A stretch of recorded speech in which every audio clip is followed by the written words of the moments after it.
Hello, thank you for joining us here today to take a look at adding providers to your setup. Going to the Setup tab, underneath Practice Information, we'll set up our providers. You can see that I have several set up already. We'll go ahead and add a new one. You add with last name, middle initial if they are set up that way with the insurance companies. If they are not, you do not want to use that middle initial. Their credentials if you choose. Their specialty if you want to do that, that's fine as well. And then you'll add your street address. This box also has the green check mark where you can check the address for validity. By checking that, it'll tell you whether the address is correct or not. This is a made-up address, so it was not found. You can add the doctor's email address, and you will want an office number for sure. The home address, the home phone number, and the mobile phone number do not populate on the form. However, the fax number and the office number do. If the doctor is Medicare participating, you want to click that box. This appointment color is different than the one when you're setting up the appointment names. This actually populates next to the doctor's name in the scheduler, so you know which doctor it is that you're booking in a particular spot if you're booking resources rather than by provider. You will want to populate this drop down for the print in claim signature box. If you're doing e-claims, for e-claims you want it to either say signature on file or provider's name, depending on the insurance company. If you're doing real-time eligibility through TotalMD, you'll have an eligibility ID for the doctor. That will go here, and if you're working with other programs within TotalMD, there will be a direct address that is assigned to the doctor. Underneath the work schedule, the doctor's schedule itself can be created.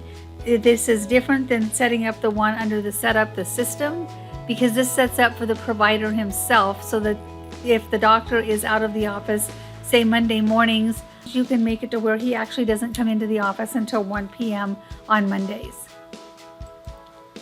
Once you have changed the work schedule, then you'll go to the IDs. You will put in, if there's an office number, you can use that. You put in the doctor's social security number if he's using a social security number. If he has an actual TIN or a tax ID, you'll put in his tax ID rather than his social. These populate differently on the forms. The state ID, if he has one, his DEA number, and his NPI will need to be populated. If he has both a individual and a group NPI, both of those can be populated here. The UPIN can be used if necessary. However, I don't see this used very often nowadays. The CLIA number, if the doctor will be charging for labs, that will show a CLIA number on the 1500. It goes here as well as one other place in the system. His taxonomy number will need to be here, and the other information here. These numbers on the right hand side I don't see used very much anymore, as they've been replaced by the NPI. Under the extra, you can add information such as other numbers for the doctor's wife's name, other information you want to track on this particular provider. You have to save the provider before you can go to the PINs. We'll tell it yes.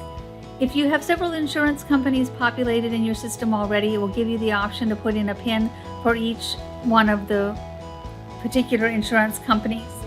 If these payers are requiring a PIN, you will know that. You'll put the qualifier in that goes with it and your PIN number. And if they are wanting to do participating or accepted assignment, only labs or neither, you can choose any of those. If there's a signature on file for this particular provider for this insurance, and if they're accepting assignment. If they're not accepting assignment, you'll want to choose one of the other options there. Once you have made all your corrections for this provider in the screens, you'll close the screen, and that particular provider is now in the system. You will want to note that in this section, you will add your providers, your doctors, your NPs, your PAs. If the MA is working in the system, you'll probably want to add the MA in here as well. If you have further questions regarding this functionality of TotalMD, please give us a call, 800-613-7597. Option 2 is support, option 3 is training, and we would be happy to help you.